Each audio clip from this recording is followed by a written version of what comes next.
Captain Sarah Chen stood at the viewport of the mining vessel Helios, watching her crew guide the massive extraction array through the asteroid belt of Proxima Centauri V. After 3 years establishing humanity's first extrasolar mining operation, they'd finally hit a major platinum deposit. The success could fund Earth's expansion into the stars for decades to come. "Captain, we've got multiple signatures dropping out of FTL," Lieutenant Rodriguez called from his station. "Nothing matching known configurations." Sarah straightened, years of emergency drills kicking in. "Sound general quarters. Get everyone inside, and power up shields." She watched as 3 crystalline ships emerged from ripples in space, their designs impossibly elegant and clearly far beyond human engineering capabilities.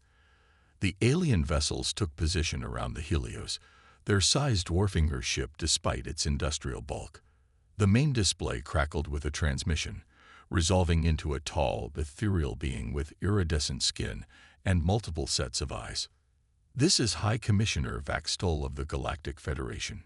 Your species has committed multiple violations of Section 847 of the Galactic Mining Accords. All operations will cease immediately. Your civilization will submit to Federation oversight and resource management. Resistance is inadvisable." Sarah felt her jaw tighten. 3 years of work, billions in investment, and humanity's future in the stars, all apparently illegal according to laws they'd never heard of. "This is Captain Chen of the Earth Mining Corporation vessel Helios. We were unaware of any galactic regulations. Perhaps we could discuss this and reach an understanding." The High Commissioner's expression remained impassive. "Ignorance of galactic law is not an excuse. Your species has demonstrated concerning expansion rates and resource consumption patterns. The Federation Council has determined humans require supervision before they can be trusted with interstellar capabilities." Sarah's mind raced. The Helios was a mining vessel, not a warship. Their shields were designed for asteroid debris, not military weapons, but they had advantages the aliens couldn't know about. The quantum entanglement communicator in her quarters could instantly alert Earth without any signals for the aliens to detect. And the extraction array's plasma cutters, while designed for mining, could output enough energy to at least damage military-grade shields. "Commissioner, we'll need time to consult with our government regarding your demands," Sarah said carefully. "Our regulations require. You have 1 standard rotation to begin compliance procedures," Vaxtol interrupted. "After that, we will be forced to take direct action. The Federation's authority in these matters is absolute." The transmission cut off. Sarah was already moving. "Rodriguez, send everything we have through the QEC to Earth Command. Mason, I want those plasma cutters repurposed for defense. Harris, plot me a course through the densest part of the asteroid field. If we have to run, we're going to use our mining experience to our advantage." "Captain," Rodriguez called out, "Earth Command confirms receipt. They're sending our first contact protocols to all governments. But there's something else. The quantum signals are picking up similar encounters at 3 other human mining operations. This isn't isolated." Sarah nodded grimly. Humanity's first contact with an advanced alien civilization wasn't going to be the peaceful exchange of knowledge they'd hoped for. Instead, they faced an ultimatum from a Federation that saw them as primitive upstarts needing control. But if there was one thing humans had learned through centuries of struggle, it was how to face overwhelming odds. They'd turned the tide against superior forces before, using creativity and determination, where pure strength failed. Sarah had no intention of surrendering humanity's future to alien bureaucrats who thought they could simply demand compliance. "Send word to the other mining ships," she ordered. "Tell them to prepare for synchronized defense protocols. If the Federation thinks humanity will simply bow to their demands, they're about to learn otherwise. We might be new to the galaxy, but we got a few tricks they haven't seen before." As her crew rushed to prepare, Sarah watched the crystalline ships through the viewport. They were beautiful, advanced, and clearly powerful, but they represented everything humanity had fought against throughout its history. The assumption that might made right, that the strong could dictate to the weak, that independence could be stolen through force or threats. The next 24 hours would change everything. Either humanity would retain its freedom to forge its own path among the stars, or they'd face a war against an enemy with technology far beyond their own. But Sarah allowed herself a small smile as she watched her crew work. The Federation was about to learn what countless others had discovered throughout human history. Sometimes the most dangerous opponent isn't the one with the biggest weapons, but the one with the most to lose and the determination never to give up. The mining lasers would make surprisingly effective weapons. The asteroid field could become a tactical advantage. And most importantly, humanity would face this challenge as they had faced all others, together, creative and utterly unwilling to surrender their freedom to those who thought they could simply demand it. Within hours of Captain Chen's quantum transmission, Earth's response to the Federation's ultimatum took shape in an unlikely location, a former particle physics lab buried deep beneath the Swiss Alps. Dr. Maya Patel stood before a wall of holographic displays, watching data stream in from quantum communicators across human space. "They have no idea what they've stumbled into," she said to General Williams, who stood stoically beside her. The Federation ships still hovering near Earth's mining operations showed no sign they'd detected the instant communication between human vessels. "The quantum network is our ace in the hole," the general agreed. 3 decades of development, all because we couldn't figure out traditional FTL communication. Sometimes our greatest strengths come from working around our limitations. Maya nodded, remembering the years of frustrated attempts to crack faster-than-light communication using conventional physics. When those failed, humanity had been forced to think differently, leading to the breakthrough in quantum entanglement that now connected all human ships and colonies. The Federation, with their mastery of traditional FTL technology, had never needed to explore this path. "Their ships are impressive," Maya said, studying the sensor data from the Helios, "but their communication lag between vessels is nearly 3 seconds. In a coordinated action, that's an eternity." The general's tablet chimed with a priority message. "The Security Council has reached a decision. We're not surrendering." Chinese and Indian space forces are mobilizing their mining fleets. The EU is redirecting research vessels. Even the orbital nations are contributing their orbital defense platforms. Maya's fingers flew across her console, coordinating with quantum labs worldwide. "We're expanding the network. Every ship, every outpost will be linked. Real-time coordination across light years. Let's see their Federation match that." In space, the Federation's deadline approached. Their ships maintained their positions, supremely confident in their technological superiority.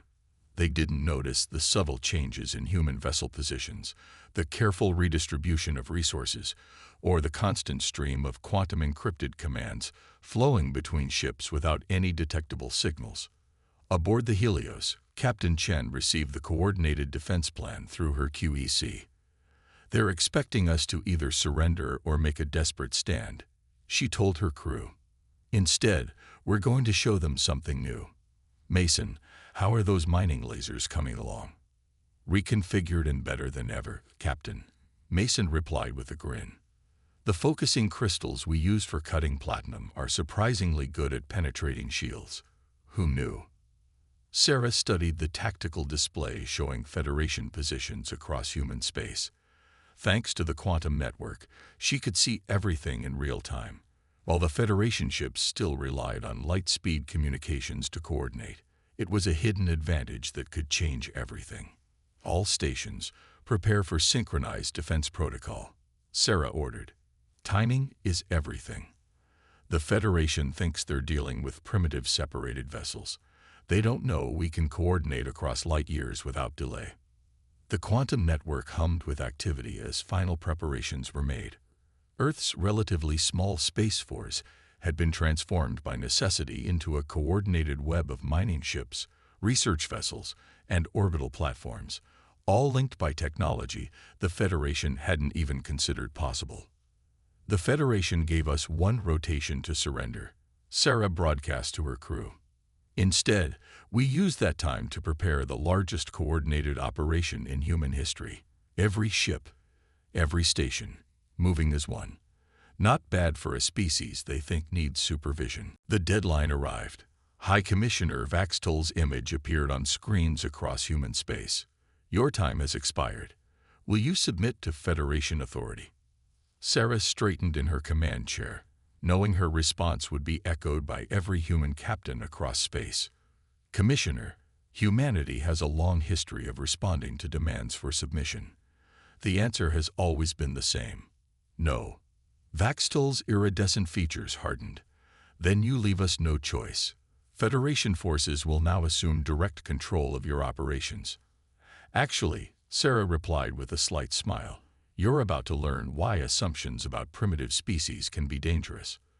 All ships, execute Defense Protocol Alpha. Across human space, mining vessels suddenly moved in perfect coordination. Federation ships found themselves caught in crossfire from repurposed mining lasers, their positions predicted and countered by instant quantum communication. Research vessels deployed experimental shields that adapted to Federation weapons in real time, sharing data instantly across the network. The Federation's technological superiority meant little when their ships took 3 seconds to communicate tactical changes while human vessels coordinated instantaneously. Their elegant crystalline ships found themselves outmaneuvered by rugged mining vessels that turned their industrial tools into surprisingly effective weapons. In her underground lab, Maya watched the quantum network light up with coordinated action. Beautiful, she whispered. 3 decades of physics research, and it turns out the best use for quantum entanglement was letting humanity stand together against impossible odds. The battle was far from over. The Federation's technology was still far superior in many ways. But they had made a crucial mistake. They had assumed technological advancement followed a single path, that their way was the only way. They had never considered that a younger species, forced to solve problems differently, might develop capabilities they had never imagined. As Federation ships across human space began to retreat from the unexpected resistance, one thing became clear. Humanity's greatest strength wasn't in its weapons or ships. It was in the creativity born of limitation, the unity forged by necessity, and the determination never to submit to those who underestimated them. The Federation's initial retreat proved temporary. Within days, massive reinforcement fleets began arriving at the edges of human space. But in those crucial days, humanity had been far from idle. The United Nations Space Command Center, hastily established beneath Mount Cheyenne, hummed with activity as representatives from every spacefaring nation worked to coordinate humanity's defense. Admiral Helena Rossi studied the holographic display showing Federation fleet movements. Next to her, Colonel Zhang from the Chinese Space Force pointed to a cluster of mining stations near Alpha Centauri. We've transformed the entire sector into a fortress. Every mining laser, every industrial fabricator, repurposed for defense. More importantly, added Dr. Yuki Tanaka, head of the Joint Technology Division, we've decoded some of their shield frequencies. The quantum network let us share scan data across all encounters instantly. Their standardization is their weakness. Helena nodded, remembering decades of Earth's military conflicts. Every nation represented in this room had once been enemies, their different combat doctrines and technologies turned against each other. Now those diverse approaches were becoming humanity's greatest asset against the Federation's rigid tactical doctrine. They expect us to fight like them, Helena said. Instead, we're giving them guerrilla warfare in space, insurgency tactics with mining ships, and asymmetric warfare across light years. Every trick humanity learned the hard way, we're using now. The quantum network alert chimed. Captain Chen's face appeared on the main screen, her image overlaid with status data from the Helios. Admiral, we've confirmed the Federation's bringing in Planet Cracker-class vessels, but we found something interesting about their targeting systems. Go ahead, Captain. They're designed to track large energy signatures, ships, stations, weapon systems, but our quantum communication doesn't register at all. and some of our older chemical rockets barely show up on their scans. Dr. Tanaka's eyes lit up. Just like in the Cold War, sometimes older technology has advantages precisely because it's simpler. We could load mining drones with conventional explosives, and they'd never see them coming. Colonel Jung finished. We got thousands of basic mining drones. Reprogram them with simple seek and destroy protocols. Helena felt a smile forming. The Federation's technological superiority had made them overconfident, blind to simpler but effective solutions. Their complex energy shields might stop plasma weapons, but how would they handle a swarm of silent, nearly invisible drones packed with simple chemical explosives? Across human space, the resistance evolved. Federation commanders found their elegant tactics disrupted by unpredictable human strategies. When they expected large-scale fleet engagements, they faced distributed warfare from converted civilian ships. When they targeted major installations, they discovered defense networks operating on principles their sensors couldn't detect. In orbit around Mars, a Federation dreadnought found itself swarmed by hundreds of small mining drones, their primitive chemical warheads detonating against shields calibrated for energy weapons. Near Europa, ice mining platforms turned their deep drilling lasers into unexpected anti-ship weapons, coordinating their fire through the quantum network faster than Federation ships could respond. But the Federation's vast resources meant they could absorb losses that would cripple humanity. In her command center, Helena watched as more enemy fleets arrived. They still think this is about technology, she said to her assembled staff. They don't understand what they're really fighting. What's that, Admiral?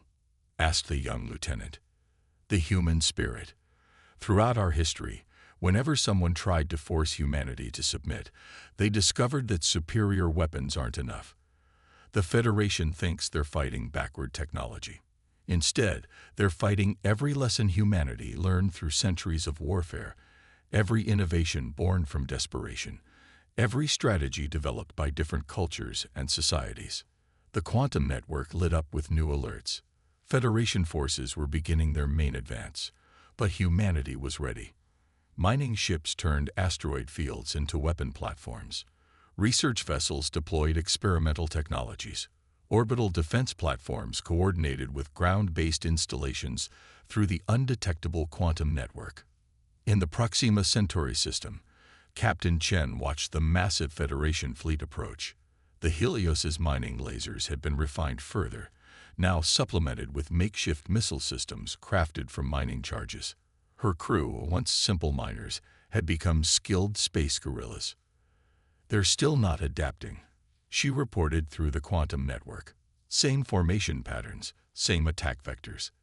They've got all this technology, but they don't know how to think differently when it fails. Throughout human space, the battle was joined. Federation commanders found their carefully planned assaults disrupted by tactics they'd never encountered, their superior technology countered by unexpected applications of primitive tools. And through it all, humanity's instant quantum coordination let them adapt and respond faster than their enemies thought possible. They were still vastly outnumbered and outgunned, but humanity had faced such odds before. And as the Federation was learning, superior force meant little against an enemy that refused to fight as expected, an enemy that had turned its very limitations into strengths, its diverse history of conflict into an advantage, and its unity in the face of extinction into an unshakable resolve. 4 months into the conflict, the Federation's advance had slowed to a crawl. In the quantum lab beneath the Alps, Dr. Maya Patel worked furiously at her console, while holographic displays showed Federation ships attempting to breach the defense grid around Jupiter's moons. They still haven't figured it out, she said to General Williams. Every time they adapt to one of our tactics, we've already developed 3 more. Their command chain is too hierarchical, too slow.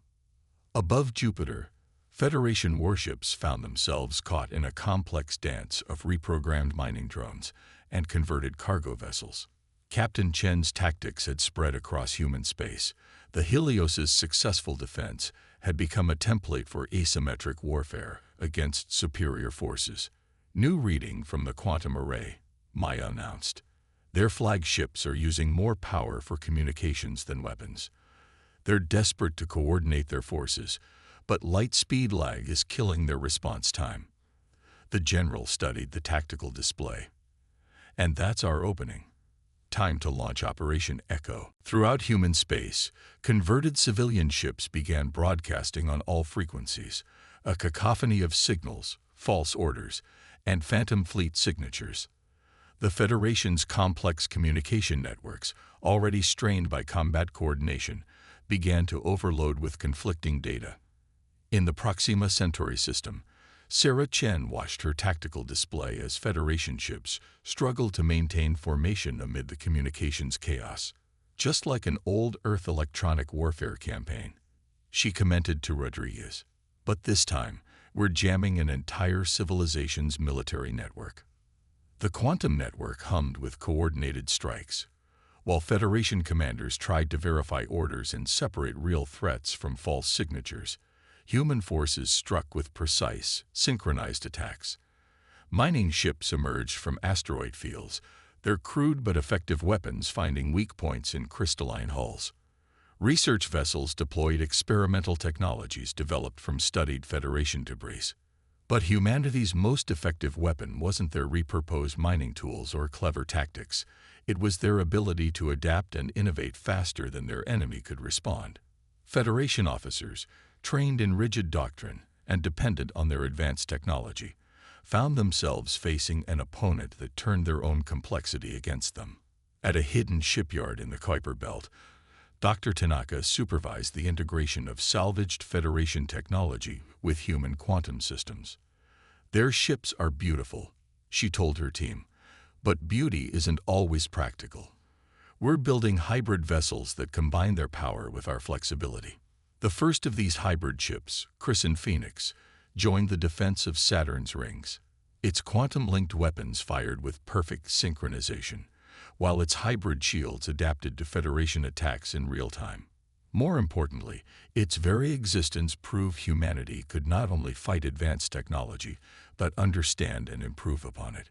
In orbit around Mars, a Federation commander watched in growing frustration as another carefully planned assault dissolved into chaos.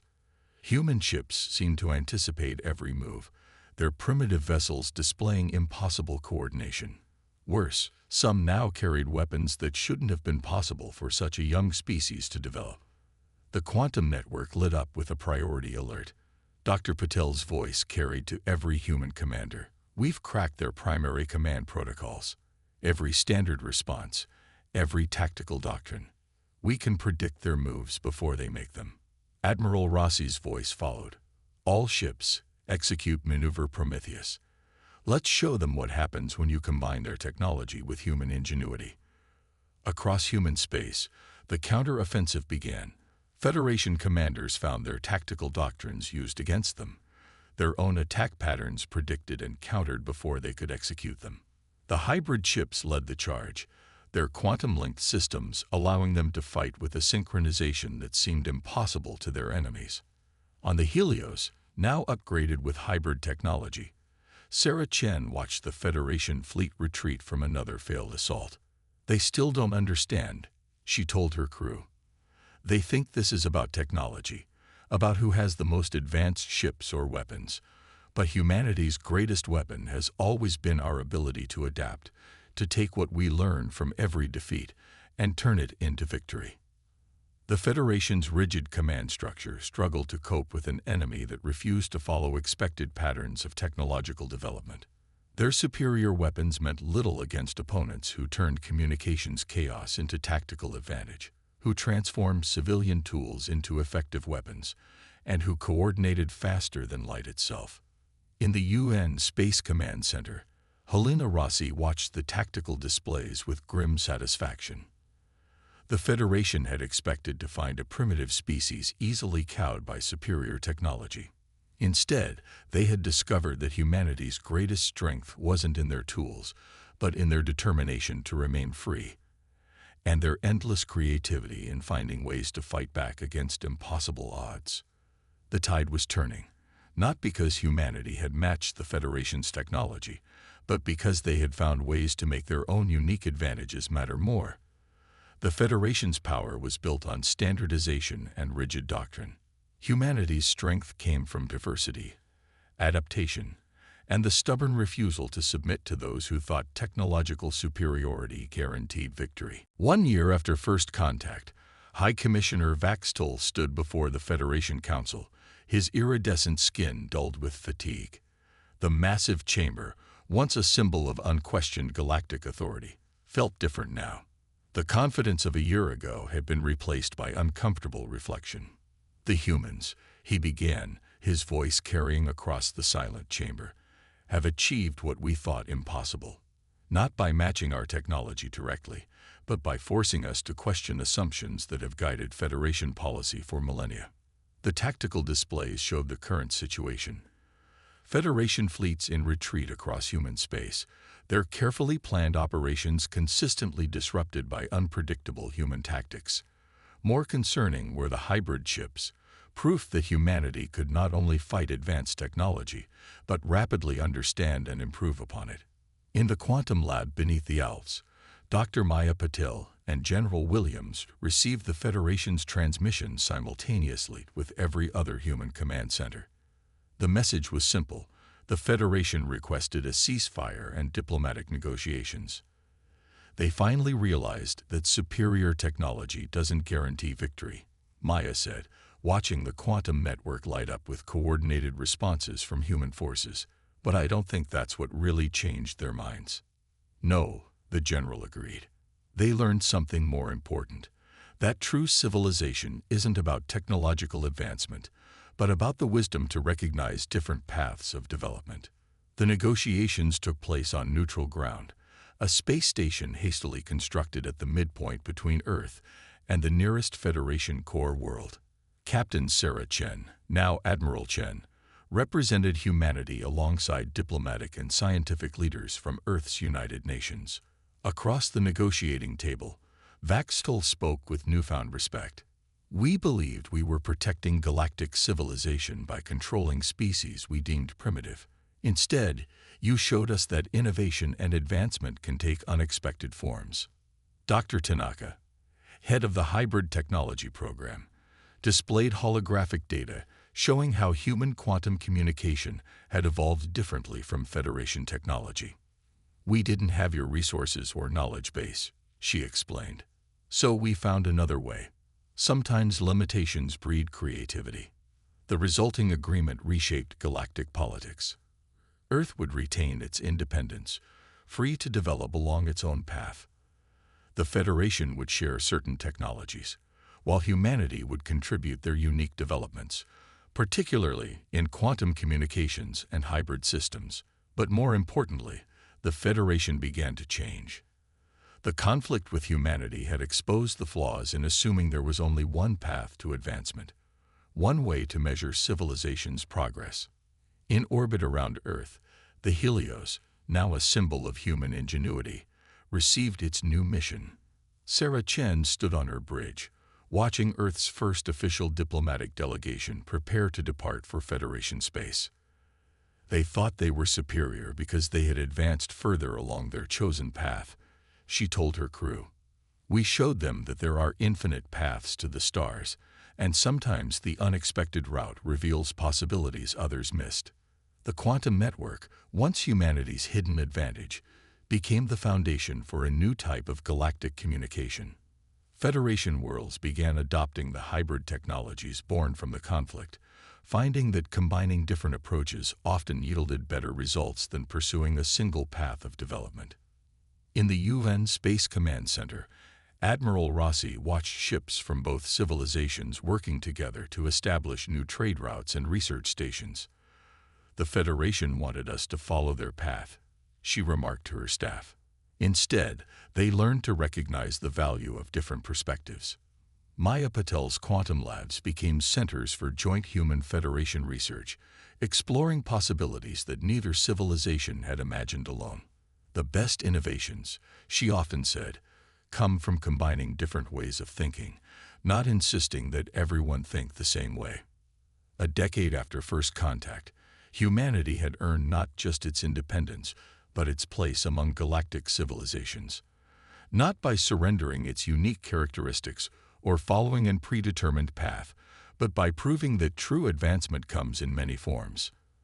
The Federation learned that imposing uniformity stifles innovation, while embracing diversity of thought, of development, of civilization itself, leads to greater achievements than any single path could produce. And among the stars, human ships continue to explore, carrying with them the lesson that would reshape galactic society. There is no single path to advancement, no universal measure of civilization. True wisdom lies not in forcing others to follow your path, but in recognizing that every species' unique journey adds something valuable to the grand tapestry of galactic civilization. For in the end, humanity's greatest contribution wasn't their technology or their tactics. It was helping an ancient civilization remember that the universe is vast enough for many paths to the stars, and that sometimes the most primitive seeming route leads to the most profound discoveries.